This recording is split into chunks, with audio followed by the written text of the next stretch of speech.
दोस्तों नमस्कार। आइए आज मैं आपको हाईएस्ट कॉमन फैक्टर यानी एचसीएफ आज मैं आपको बताऊंगा। एचसीएफ का पूरा नाम क्या होता है, एचसीएफ का हिंदी में शॉर्ट में क्या बोलते हैं, उसके बाद हिंदी का शॉर्ट यानी लॉन्ग फिर उसका क्या होता है। दोस्तों इस वीडियो में हम सारी चीज़ों को आज कवर करने वाले हैं। तो दोस्तों आइए स्टार्ट करते हैं। आज का टॉपिक जो है एचसीएफ यानी हाईएस्ट कॉमन फैक्टर। सबसे पहले हम समझ लेते हैं कि एचसीएफ इसका पूरा नाम क्या होता है दोस्तों। तो ध्यान देने वाली बात है दोस्तों यहाँ पर कि H4 होता है हाईएस्ट। हाईएस्ट का मतलब होता है दोस्तों अधिक, ठीक है। क्या होता है भाई, हाईएस्ट का मतलब आपका होता है अधिक, ठीक है।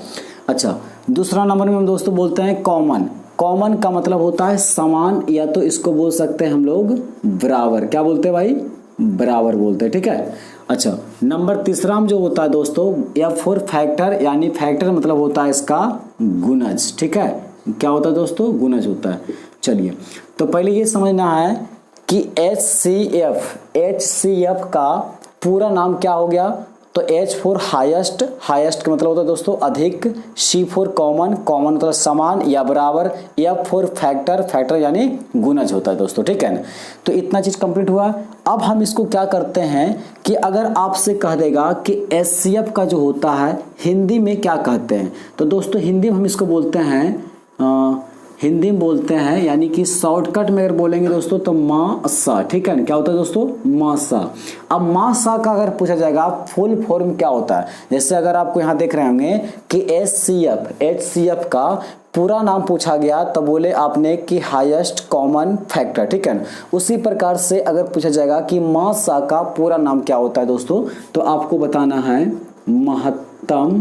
महत्तम समावर्तक। क्या होता है दोस्तों, महत्तम समावर्तक। क्लियर होगा कि अगर आपसे मासा का पूरा नाम पूछा जाएगा तो महत्तम समावर्तक होगा। HCF का पूरा नाम पूछा जाएगा तो हाईएस्ट कॉमन फैक्टर। अब हाईएस्ट का मतलब क्या होता है दोस्तों, अधिक, कॉमन का मतलब होता है समान या बराबर बोल सकते हैं, फैक्टर मतलब गुणज। अभी हम इन तीनों चीजों को दोस्तों इसमें क्या करेंगे, कवर करेंगे कि हाईएस्ट यानी इसका मतलब क्या हो रहा है, कॉमन इसका मतलब क्या हो रहा है, और गुणज इसका मतलब क्या हो रहा है। तो दोस्तों हम इस चीज को आज इस वीडियो में पूरा विस्तार में पढ़ने वाले हैं। तो दोस्तों वीडियो को शुरू से अंत तक देखिएगा तभी आपको पूरा कॉन्सेप्ट क्लियर होगा दोस्तों, ठीक है। जैसे कि अभी हम आपको सिखाएं क्या इसमें से कि अगर मासा को हिंदी में पूरा नाम पूछेगा तो आपको बताना है महत्तम समावर्तक बताना है। अगर HCF का पूरा नाम पूछेगा तो हाईएस्ट कॉमन फैक्टर। देखिए दोस्तों आपको ये सब चीजें बच्चे में सिखाया जाता है और शायद हो सकता है कि आपको ये चीज सिखा दिया जाता है, बाय द वे हो सकता है आप भूल जाते हैं। तो हम क्या करते हैं दोस्तों कि इस चीज को आज रिवीजन के तौर पर मैंने इसको पूरा डिटेल में सिखाऊंगा और देखिएगा कि जिस तरह से मैंने आज इसमें करवा रहा हूं शायद आपका टीचर इस प्रकार से आपको पढ़ाए या सिखाए हैं या नहीं, ठीक है दोस्तों। तो देखिए इतनी बात आपको भी समझ में आ गया। अब हम करते क्या हैं कि जो यहाँ पर अधिक की बात किया, यहाँ समान की बात किया, यहाँ गुणज की बात किया, इसका मतलब क्या होता है दोस्तों बनाने का। देखिए दोस्तों हम इसको बना लेते हैं पर इसका मतलब क्या होता है ये चीज समझ नहीं पाते हैं। तो हम ये पहले सीख लेते हैं कि ये HCF जो होता है ना, HCF इसको हम कितनी टाइप से बना सकते हैं या कितनी विधि से बनाई जाती है दोस्तों, ठीक है। तो दोस्तों सबसे पहले नंबर आप ये समझिए कि इसको हम कितनी टाइप से बना सकते हैं। तो नंबर 1 में दोस्तों अगर हम बात करते हैं, देखिए इसको 2 टाइप से बनाया जाता है, ठीक है दोस्तों। नंबर 1 होता है भाग विधि दोस्तों। क्या बोलते हैं दोस्तों, भाग विधि से। क्या बोलते हैं भाई, भाग विधि से, ठीक है। नंबर दूसरा जो होता है ना उसको हम बोलते हैं गुणनखंड विधि से। गुणनखंड विधि से, ठीक है। क्या बोलते हैं, गुणनखंड विधि से। देखिए अभी अगर जो क्वेश्चन मैंने आपको कह दूंगा कि 4 6 का HCF निकालिए तो पहले आपको ये पूछना है, कोई भी अगर देते हैं बनाने के लिए तो आपको उनसे ये बात करना है कि जो एचसीएफ होता है सर, इसका मतलब क्या हुआ कि इसको हम गुणनखंड विधि से बनाएं या तो भाग विधि से बनाएं। ठीक है, तो देखिए पहले नंबर तो आपको ये पूरा कॉन्सेप्ट क्लियर होना चाहिए। अगर आपको ये कॉन्सेप्ट क्लियर नहीं रहेगा तो फिर आपको क्या होगा, दिक्कत होते रहेगा। ठीक है ना, तो एचसीएफ जो होता है दोस्तों, हमने इसको क्या करते हैं, दो विधि से बनाते हैं। नंबर 1 आपका हो गया है भाग विधि, नंबर 2 हो गया क्या, गुणनखंड विधि। यहाँ तक क्लियर हो गया है। अब आइए हम इसको समझते हैं एक एग्जाम्पल लेकर के। ठीक है ना, जैसे मान लेते हैं कि मैंने आपको कह दिया हूं यहाँ पर क्वेश्चन ऐसे बना करके कि 4 और दोस्तों ध्यान समझिएगा, 4 और 6 का मासा निकालिए, यानी मासा क्या होगा। देखिए क्वेश्चन मैंने बनाया हूं कि 4 और 6 का मासा क्या होगा, 4 और 6 का मासा क्या होगा, यानी 4 और 6 का महत्तम समावर्तक क्या होगा। तो दोस्तों आपको पहले इसमें से ये पूछना है कि सर इसको हमें किस टाइप से सोल्व करना है, यानी किस विधि से सोल्व करना है, यानी भाग विधि से सोल्व करना है या गुणनखंड विधि से सोल्व करना। तो पहले मैंने आपको सिखाता हूं, फिर आपको क्वेश्चन करवाऊंगा। ठीक है, देखिए पहले हम दोस्तों इसको क्या करते हैं कि गुणनखंड विधि से सोल्व कर लेता हूं। ठीक है, अच्छा आइए पहले हम भाग विधि से ही कर लेते हैं, क्योंकि नंबर 1 में भाग विधि दिया हूं। ठीक है ना, तो देखिए दोस्तों क्या करते हैं कि 4 और 6 को हम इस टाइप से लिखते हैं। ठीक है ना, तो 4 एकम कितना होगा, 4 हो जाएगा। तो यहाँ पर आपको आ जाएगा 4, यहाँ से इसको लेस करते हैं यानी घटाते हैं, तो 6 में से अगर 4 गया तो कितना बच जाएगा, 2 बच जाएगा। तो दोस्तों भागा और एचसीएफ में अंतर क्या होता है, भाग और एचसीएफ में अंतर क्या होता है, ध्यान से समझिएगा कि भाग और एचसीएफ में क्या अंतर होता है। दोस्तों हम क्या करते हैं कि भाग जब बनाते हैं तो इस टाइप से बना लेते हैं। अब अगर यहाँ पर कोई अंक नहीं गया है या नहीं है और ये संख्या बड़ी हो जाती है और ये संख्या छोटी हो जाती है, तो हम इसको यहाँ पर छोड़ देते हैं, या तो कह सकते हैं इसको हम पॉइंट मिलाकर सोल्व करेंगे। पर एचसीएफ में क्या होता है दोस्तों, एचसीएफ ही एक ऐसा इकलौती मैथ होता है या इकलौता मैथ है दोस्तों। ठीक है ना, जो कि इसका शेष में हमेशा शून्य आएगा, और जब आपका शेष में 0 आ गया तो समझ लीजिए कि आपका मैथ जो है वो सही बन रहा है। ठीक है, अब हम इसको क्या करते हैं कि इसको यहाँ से घुमा देते हैं, और ये 4 को आपको दोस्तों यहाँ पर लिखना है। तो 2 दूना कितना हो गया भाई, यहाँ पर 4 हो गया दोस्तों, ये कट गया। ठीक है ना, अब यहाँ पर एक चीज को ध्यान देना है कि सर इसमें एचसीएफ में और डिवाइड में जो होता है, इन दोनों में से आंसर कौन सा होगा। ठीक है ना, तो देखिए हर एक वस्तु का, दोस्तों मैं क्या बता रहा हूं कि हर एक वस्तु का 2 साइड होता है, और ऐसे भी आप जानते हैं कि इस दुनिया में केवल 2 ही साइड है, तीसरी कोई साइड नहीं होता। एक होता है लेफ्ट, एक होता है राइट। अगर दोस्तों अगर जो आप जिस जगह में है उस जगह से आपकी घर से अगर कोई आपको मार्केट जाना है तो कभी कभी होता है कि आपसे पूछ देता है, ठीक है दोस्तों, कि बताइए कि आपकी घर से और आपकी जो मार्केट या स्कूल कुछ भी ऐसा है दोस्तों, तो वो वहां तक पहुंचने में आपको कितना मोड़ मिलता है। ठीक है दोस्तों, या तो कितनी साइड मिलता है। तो दोस्तों आपको आंसर देना है, केवल 2 ही साइड मिलता है। ठीक है ना, देखिए मैंने एक बार अपनी गांव में पढ़ा रहा था, एक स्टूडेंट को लड़की थी, ठीक है ना, तो उस लड़की को जब शादी लगा था तो उससे मतलब जो कुटुंब जो होता है ना, बरतुआर जिसको बोलता है, वो पूछा था उससे कि बताइए कि आपका घर से आपका मार्केट जो होता है यानी बाजार जो है वहां तक ले जाने में वो कितनी साइड मिलेगा या कितनी मोड़ मिलेगा। तो वो बच्चा गिनने लगा 1 2 3 4 ऐसे करके, पर ऐसे में क्या होता है कि वो उसका जवाब जो था वो गलत हो गया। अब ऐसा क्यों हो गया, क्योंकि हम जानते हैं कि साइड जो मेरा केवल होता है वो 2 ही होता है। हम कहीं भी जाएंगे तो हमें या तो लेफ्ट साइड घूम सकते हैं या तो राइट साइड घूम सकते हैं। तो इधर से दोस्तों ये लेफ्ट हो गया, इधर आपको क्या हो गया, राइट हो गया। ठीक है ना, जिस हाथों से मैंने लिखता हूं, पढ़ता हूं या खाता पीता हूं तो वो मेरा क्या होता है, राइट होता है, और जिससे मैंने ये काम करता हूं वो क्या होता है, लेफ्ट होता है। ठीक है दोस्तों, थोड़ा सा आप ये मैनेज कर लीजिएगा, मेरा आवाज़ थोड़ा सा खराब हो चुका है, ठीक है, इसलिए थोड़ा आवाज़ खराब निकल रहा होगा दोस्तों, तो इसको मैनेज करिएगा। तो ये कंप्लीट हो गया कि साइड कितना होता है, 2 होता है। ठीक है ना, तो इस तरह से इसमें भी क्या हो गया, साइड 2 हो गया। इधर आर होता है दोस्तों, इधर एल होता है।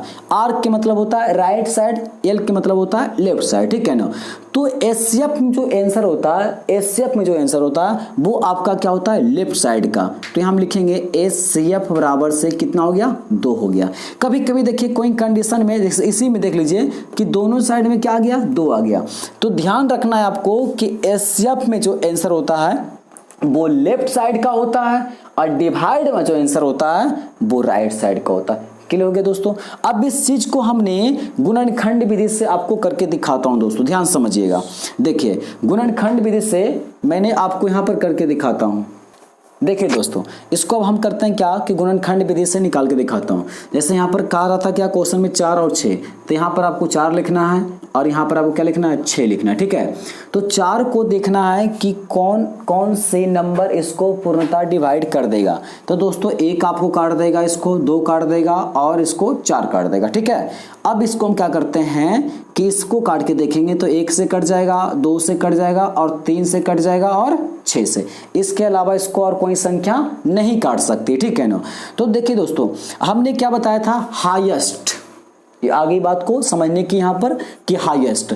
तो हाईएस्ट क्या होता है कि अगर मान लीजिए 4 दिया गया दोस्तों, इस 4 को मतलब ज्यादा से ज्यादा कितना संख्या इसको काट सकता है। अगर आपको ऐसे पूछ दें कि बताइए कि 4 को कितने ऐसे संख्या है, 4 को काटने वाली कितनी ऐसी संख्या है जो कि मतलब 4 को पूर्णतः डिवाइड कर दे। देखिए 4 को काटने वाली संख्या 1 भी है, 2 भी है, 3 भी काट सकता है, लेकिन यहाँ सवाल क्या करा कि पूर्णतः डिवाइड यानी कि संपूर्ण रूप से वो उसका शेष में शून्य आना चाहिए, ठीक है ना। तो अगर दोस्तों इसमें से आंसर हम क्या बोलेंगे कि 3 होगा, क्योंकि 1 2 3 केवल 3 ही ऐसा अंक है जो कि 4 को पूर्ण रूप से काट देगा दोस्तों, ठीक है ना। उसी प्रकार से अगर कह देगा आपको कि 6 को काटने वाली कितनी ऐसा संख्या है जो कि पूर्ण रूप से इसको काट देगा, तो क्या बोलेंगे 1 2 3 4, यानी 4 ऐसी संख्या है जो कि 6 को पूर्ण रूप से काट देगा। इसका पूरा बेसिक ट्रिक मैंने बता चुका हूं दोस्तों, एक और मेरा वीडियो अपलोड हो रहा है, उसको आप नहीं मिल पा रहा है तो इस वीडियो के डिस्क्रिप्शन बॉक्स में इसका लिंक दे दूंगा, उसको आप देख लीजिएगा, ठीक है ना। देखिए दोस्तों, अब हुआ कि यहाँ पर हाईएस्ट की बात, तो हाईएस्ट समझ में आपको आ गया कि इस 4 को मतलब कितनी ज्यादा संख्या है इसको पूर्ण रूप से काट देगा। तो भाई ये हो गया इसका हाईएस्ट। अब आइए कॉमन समझते हैं कि कॉमन क्या होता है। तो कॉमन दोस्तों कि जो कि 4 को भी काटे और 6 को भी काटे, यानी इन दोनों में क्या हो गया, कॉमन कौन सी संख्या है जो कि दोनों को काट रहा है। तो भाई 1 दोनों को काट रहा है, 2 काट रहा है दोनों को, पर देखिए 4 जो है 4 को काट रहा है पर 4 6 को नहीं काट रहा है, 3 जो है 6 को काट रहा है पर 4 को नहीं काट रहा है, 6 है 6 को काट रहा है पर 4 को नहीं काट रहा है। तो कॉमन वाला में से हम क्या करते हैं बाहर निकाल लेते हैं, तो इसमें से 2 हो जाएगा दोस्तों और 1 हो जाएगा, ठीक है ना। तो 1 को हम नहीं लिखते हैं क्योंकि अगर 1 से गुना कर देंगे तो वही संख्या आ जाएगा। तो दोस्तों ये हो गया आपको भाग विधि से और ये हो गया आपको गुणनखंड विधि से। दोस्तों अभी 1 2 और मैं आपको करवाता हूं, इसको समझाता हूं, ध्यान से देखिएगा। तभी इतनी सारी बात क्लियर हो गया। एक बार 60 में आकर इसको समझ लेते हैं दोस्तों कि HCF का पूरा नाम हाईएस्ट कॉमन फैक्टर हो गया। हाईएस्ट मतलब अधिक, कॉमन मतलब समान या फैक्टर बोलते हैं, सॉरी बराबर हो गया दोस्तों, और फैक्टर मतलब गुणज हो गया। महासा का पूरा नाम बोलेंगे दोस्तों तो महत्तम समावर्तक बोलेंगे, क्लियर हो गया। अच्छा HCF यानी महासा को दोस्तों, महासा को हम कितने टाइप से बना सकते हैं, कितने टाइप से बना सकते हैं, तो भाई 2 ही टाइप से बना सकते हैं, या तो भाग विधि से या तो इसको गुणनखंड विधि से। क्लियर हो गया तक ले। अब इसको हम हटा देते हैं दोस्तों, आप इसको स्क्रीनशॉट लेकर के अपने कॉपी में नोट कर सकते हैं, ठीक है। चलिए अब इसको हटाता हूं यहां से। ध्यान से समझना, जितना ध्यान से आप समझिएगा उतना ही ज्यादा ये आपको स्ट्रांग होगा दोस्तों। अगर जहां इसको ध्यान नहीं समझिएगा तो समझ लीजिए कि आपको ये स्ट्रांग नहीं होगा, समझ गया ना। तो आइए हम इसके ऊपर अगला क्वेश्चन लेकर के दिखाता हूं। मान लेते हैं कि अगर हम यहाँ पर क्वेश्चन इस प्रकार से ले लेते हैं कि 6 और 8, 6 और 8 का HCF क्या होगा, HCF क्या होगा, ठीक है। HCF क्या होगा, ध्यान से 6 और 8 का HCF क्या होगा। हम दोनों विधि से इसको समझा रहे हैं आपको, ठीक है ना। अगर आपको एग्जाम में भाग विधि से आ जाएगा तो आप भाग विधि से बनाइएगा, यदि गुणनखंड विधि से बोल देगा तो आप उसको गुणनखंड विधि से बनाइएगा। तो हम आपको दोनों विधि से समझाने का प्रयास कर रहे हैं दोस्तों, ठीक है ना। तो आइए हम इसको समझते हैं पहले भाग विधि से, ठीक है ना। हम यहाँ लिख देते हैं भाग विधि से, ठीक है दोस्तों। क्या करते हैं भाई, भाग विधि से, ठीक है। तो भाग विधि से 6 हो जाएगा और यहाँ 8 हो जाएगा। तो 6 से अगर हम इसको काट लेंगे दोस्तों तो कितना हो जाएगा, 6 एकम 6 हो जाएगा। यहाँ पर कितना आ जाएगा भाई, 2 आ जाएगा। अब 2 को ऐसे घुमा लेते हैं, ये 6 को हम यहाँ उतार देते हैं, तब 3 दूना ये कितना होता है 6 हो जाता है, ये कट गया, शेष में 0 आ गया। तो इसको हम कहेंगे अतः HCF बराबर से दोस्तों कितना हो गया 2। 6 और 8 का HCF कितना हो गया दोस्तों, तो यहाँ पर 2 आ गया। इसी को हम करते हैं गुणनखंड विधि से। तो देखिए 6 यहाँ लिख देंगे और यहाँ आपको 8 लिख देना, अच्छा, एक बात समझना है, जब 6 यहाँ लिखा गया है तो 6 को क्या कर सकता है, 1 काट सकता है, 2 काट सकता है, 3 काट सकता है। 3 के बाद तब क्या काटेगा भाई, 4 नहीं काटेगा, 5 भी नहीं, तो इसको अब 6 काटेगा। ठीक है। अच्छा, अब 8 को देखते हैं तो 1 काट लेगा इसको, 2 काट लेगा इसको और 4 काट लेगा इसको। ठीक है। 4 के बाद कितना काट लेगा इसको, 4 के बाद अब 1 खेला, इसको 8 काट लेगा। ठीक है दोस्तों। तो फिर हाईएस्ट मतलब समझा ही दिया हूँ, एक बार फिर से रिवीजन करवा देता हूँ कि हाईएस्ट मतलब हुआ कि इन दोनों संख्या को ज़्यादा से ज़्यादा कौन कौन सा संख्या काट सकता है। तो 6 को टोटल काटने वाला 4 ही अंक ऐसा है जो कि इसको पूर्णतः विभाजित कर देगा, और 8 को ही 4 ही ऐसा संख्या जो कि पूर्णतः विभाजित कर देगा। तो ये एच का मतलब हाईएस्ट, यानी इसका मतलब समझ में आपको आ गया है। अब कॉमन मतलब इन दोनों की कौन सी संख्या ऐसी है जो कि दोनों को काट दिया है। तो 1 काट दिया है, 2 काट दिया, इसके अलावा तो कुछ है नहीं। अच्छा, फैक्टर मतलब होता है दोस्तों गुणज होता है। क्या होता है, गुणज। अच्छा देखिए यहाँ पर 6 का कितने गुणज, 6 1 कम 6, 6 ये कट जाएगा, फिर ये कट जाएगा, फिर मतलब 6 का भी गुणज कितने, 4 है। समझ में आ रहा है आपको। चलिए अब देखिए दोनों को कॉमन देखते हैं। तो कॉमन 1 हो गया, 1 को लिखिए अथवा नहीं लिखिए बराबर बात है, इसमें से 2 हो गया। जो दोनों में काटेगा उसी को हमको आंसर बनाना है, अदरवाइज किसी को लेना नहीं है। तो ये देखिए 3 है, यहाँ 4 है, नहीं लेंगे, 6 है, 8 है, नहीं लेंगे। तो दोस्तों इसमें क्या हो जाएगा, आपको 2 गुने 1 हो जाएगा, यानी कि 2 ही आंसर हो जाएगा। ठीक है ना। तो देखिए भाग विधि और गुणनखंड विधि दोनों में दोस्तों आपको आंसर क्या होगा, बराबर आएगा, जब आप सही तरीके से इसको बनाइएगा तब। चलो एक और मैं आपको करके दिखाता हूं, ध्यान से समझिएगा। चलो ध्यान से समझो।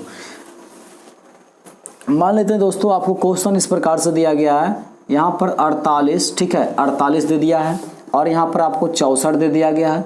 48 64 और ध्यान से समझना, 48 64 और यानी 72 का एचसीएफ क्या होगा, एचसीएफ क्या होगा, ध्यान समझिएगा। 48 64 और 72 का एचसीएफ क्या होगा। ठीक है ना। अच्छा एक चीज इसमें हमको समझा देता हूं आपको कि 48 64 72, अगर इसके पहले नंबर हम देख रहे थे तो 4 6 8 10 है, तो इसको हमने फटाक से नहीं गुणनखंड विधि से काट लेते। जैसे मान लेते हैं यहाँ पर लिखा हूँ मैंने 48 लिख दिया, यहाँ पर लिख दिया 64 लिख दिया, यहाँ पर आपको लिख दिया हूँ 72। ठीक है। तो इस संख्या को मैंने कैसे काट सकता है, ऐसे बोल सकते हैं कि 1 इसको काट देगा, 2 काट देगा, तो ऐसे हमारा एक लंबा प्रक्रिया हो जाता है। हो सकता है बाय द वे काउंट इसमें छूट जाएगा, अगर छूटेगा तो मेरा आंसर क्या हो जाएगा, गलत हो जाएगा। तो इसको हम करते क्या है, ध्यान से समझिएगा कि यहाँ पर 48 को लिख करके गुणनखंड कर लेते हैं। तो 2 से कर लेंगे तो कितना हो जाएगा, 24 हो जाएगा, हाँ कि नहीं। अच्छा 2 से कर लेंगे तो कितना हो जाएगा, 12 हो जाएगा। 2 से कर लेंगे तो 6 हो जाएगा। अच्छा 2 से कर लेंगे कितना हो जाएगा, 3 हो जाएगा, और 3 से कर लेंगे तो 1 हो जाएगा। तो ये हमारा 48 को, तो दोस्तों 1 काटेगा 3 6 है ना, और ये कितना काटेगा, ये हो गया है, और ये। तो दोस्तों हम इसको क्या करते हैं कि इसको नहीं लिख करके देखना 1 2 3 4, यानी कि यहाँ पर हो जाएगा 1 2 3 4 और यहाँ पर 3 हो गया। ठीक है। अब उसी प्रकार से हम यहाँ पर क्या करेंगे, 64 को निकाल लेते हैं। देखिएगा तो 2 से जाएगा तो कितना हो जाएगा 32, 2 जाएगा तो कितना हो जाएगा 16, 2 से जाएगा तो कितना हो जाएगा 8, 2 से जाएगा तो कितना हो जाएगा 4, 2 से जाएगा तो कितना हो जाएगा 2, और 2 से जाएगा तो 1 हो जाएगा।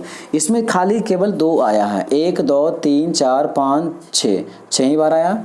इसका मतलब 1 2 3 4 5 6। ठीक है। अब उसी प्रकार से हम क्या करेंगे, 72 को निकाल लेंगे। तो ध्यान से समझना है। देखिए 2 से जाएगा तो 36 दूना 72, 2 से जाएगा तो 18 दूनी 36, 9 दूना 18, और 3 तिहाई 9, और 3 से बोलें तो 1 हो जाएगा। यानी 2 आया आपको दोस्तों, 2 बार आया है, 1 2 3 और 3 आया है दोस्तों आपको कितने बार, 2 बार आया। ठीक है। अब हमको क्या करना है कि यहाँ पर फैक्टर समझ में आ गया कि अधिक से अधिक ये संख्या काट सकता है, इसमें देख सकते हैं अधिक से अधिक संख्या काटेगा, ये काटेगा। ठीक है ना। अब इसमें से कॉमन की बात करना है, तो कॉमन के मतलब ये हुआ कि जो तीनों को काटे, यानी 48 को भी, 64 को भी और 72 को, तीनों को कौन कौन से संख्या काट रहा है। तो देखिए यहाँ 2 इसमें तीनों में आ गया है, यहाँ भी तीनों में आ गया है, और यहाँ भी आपको तीनों में आ गया। अब बाकी नहीं आ रहा दोस्तों, इसमें 2 है, इसमें है, पर इसमें नहीं, इसका मतलब इसको नहीं लेना है। इसमें भी देखिए नहीं है, इसमें भी नहीं है। तो जो मतलब तीनों में आ गया, क्योंकि यहाँ पर कॉमन की बात कर रहा है, समझ रहे हैं ना, कॉमन की बार बार मैंने रिपीट कर रहा हूँ कि कॉमन की बात कर रहा है, कॉमन यानी समान की बात कर रहा है। तो इसमें देखिए तीनों में आया है। अगर 4 अंक दिल रहेगा, 1 2 3 अंक दिया, 4 दिल रहे, 5 दिल रहे, 6 रहे, जितना भी दिल रहेगा, अगर उन सभी में से अगर मान ली 5 अंक दिया तो पांचों में से जो संख्या काटेगा वो पांचों में से आल रहेगा, वही संख्या हमारा क्या होगा, आंसर होगा। इसमें देखिए ना 1 2 3 निकल के आएगा, तो यानी 1 2 3, तो 2 दूनी 4 और 4 दूनी कितना हो गया, 8 हो गया। तो दोस्तों ये क्या हो गया, इसका आंसर हो गया। ठीक है, ये हमारा गुणनखंड विधि से आ गया। अच्छा सर, अब इसको मान लेते हैं इसमें 3 स्टेप दिया गया है, तो हम भाग विधि से कैसे करेंगे। तो आप याद रखिएगा, भूलिएगा नहीं कि इसमें से अभी हम गुणनखंड विधि से क्या था, तो मेरा आंसर कितना आया था भाई, 8 आंसर आया। यहाँ पर मैंने आपको नोट कर देता हूँ, ठीक है ना। अब हम इसको क्या करते हैं कि भाग विधि से इसको हम चेक कर लेते हैं कि इसका आंसर बराबर आ रहा है या नहीं आ रहा है। ठीक है दोस्तों, तो इसको मैं यहाँ से हटा देता हूँ। अब इसको चेक कर लेते हैं भाग विधि से। ठीक है, चलिए एक एक करके समझना है। देखो दोस्तों, पहले हम क्या करेंगे, छोटे नंबर से बड़े नंबर में करते हैं भाग, आपको पता होगा, ठीक है ना। तो यहाँ हो जाएगा ये 48 से कर लेंगे 64, ठीक है ना। तो 48 दूना कितना हो जाता है, 4 दूनी 8, सॉरी 8 दूनी 16 और 4 दूनी, तो एक ही बार में जाएगा, 2 बार में जाएगा नहीं।